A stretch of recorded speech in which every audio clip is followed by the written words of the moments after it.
Calendar पलटने वाले हैं और हम एक ऐसी खगोलीय घटना के गवाह बनने वाले हैं जो सिर्फ आसमान का नजारा नहीं बल्कि हमारे जीवन और देश दुनिया पर भी गहरा असर डालने वाली है। हम बात कर रहे हैं साल के दूसरे और आखिरी चंद्र ग्रहण की, जो 7 सितंबर को लगने जा रहा है। ये सिर्फ एक ग्रहण नहीं बल्कि कई रहस्यों और प्रभावों को अपने साथ लेकर आ रहा है। तो चलिए इस 3 घंटे 28 मिनट के अद्भुत लेकिन शक्तिशाली खगोलीय खेल के बारे में सब कुछ जानते हैं। वैज्ञानिक बताते हैं कि चंद्र ग्रहण तब लगता है जब सूर्य और चंद्रमा के बीच हमारी पृथ्वी आ जाती है, जिससे सूर्य का प्रकाश पूरी तरह चंद्रमा तक नहीं पहुंच पाता। और 7 सितंबर को हम एक पूर्ण चंद्र ग्रहण देखने वाले हैं, जिसे ब्लड मून भी कहा जाता है, क्योंकि ग्रहण के दौरान चंद्रमा लाल रंग का दिखाई देगा। भारतीय समय अनुसार ये चंद्र ग्रहण 7 सितंबर की रात 9:58 पर शुरू होगा और 8 सितंबर की देर रात 1:26 पर इसका समापन होगा। इसका पहला स्पर्श रात 8:59 पर और अंतिम स्पर्श 2:24 पर होगा। यानी भारत में इस पूरे ग्रहण की अवधि 3 घंटे 28 मिनट की होगी। और हाँ, अगर आप इसके चरम समय का इंतजार कर रहे हैं तो वो होगा रात 11:42 पर, जब चंद्रमा अपनी पूरी लालिमा के साथ दिखेगा।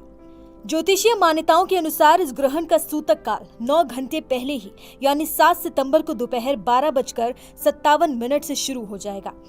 सूतक काल को शुभ नहीं माना जाता है। इस दौरान भोजन करना, सोना और पूजा पाठ वर्जित होता है। मंदिरों के कपाट बंद कर दिए जाते हैं और भगवान की मूर्ति को छूने की भी मनाही होती है। लेकिन चिंता ना करें, यह समय मंत्रों का जाप करने, रामचरितमानस या पाठ करने के लिए बहुत शुभ होता है।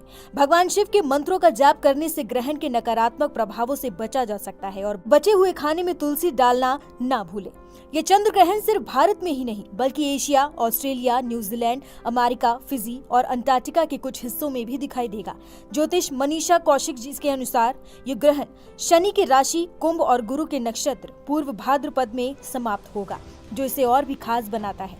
यह ग्रहण इसलिए भी बेहद खास है क्योंकि इसी दिन से 15 दिनों के पितृपक्ष यानी श्राद्ध पक्ष की शुरुआत होने जा रही है। इसलिए यदि आपको पितरों का श्राद्ध या पिंडदान करना हो तो सूतक काल शुरू होने से पहले ही सभी अनुष्ठान पूरे कर लें। अब बात करते हैं इसके प्रभावों की।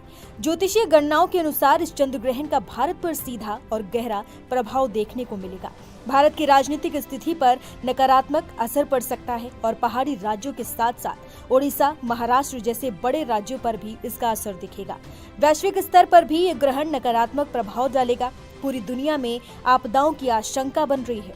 ऑस्ट्रेलिया और न्यूजीलैंड पर इसका सबसे ज्यादा प्रभाव पड़ने की संभावना है, जहां सत्ता परिवर्तन तक की बातें कही जा रही हैं। चिंताजनक बात यह है कि इस ग्रहण के प्रभाव से रूस और यूक्रेन युद्ध और ज्यादा खतरनाक रूप ले सकता है। लेकिन हर नकारात्मकता के साथ सकारात्मकता का मार्ग भी होता है। चंद्र ग्रहण के दौरान और उसके मोक्ष काल में दान का विशेष महत्व है। ग्रहण के बाद दूध, अन्न, फल और सफेद चीजों का दान करें। अगले दिन मंदिर जाकर पंडितों का दान और दक्षिणा दें। और जैसे कि मैंने बताया, इसी दिन से पितृपक्ष भी शुरू हो रहा है, तो अपने पितरों को याद करते हुए गरीबों को दान जरूर करें। यह चंद्र ग्रहण हमें प्रकृति की विशालता और ज्योतिषीय प्रभावों की गहराई को समझने का अवसर देता है। ये समय सतर्क रहने, मंत्र जाप करने और दान पुण्य के माध्यम से स्वयं को और समाज को सशक्त बनाने का है।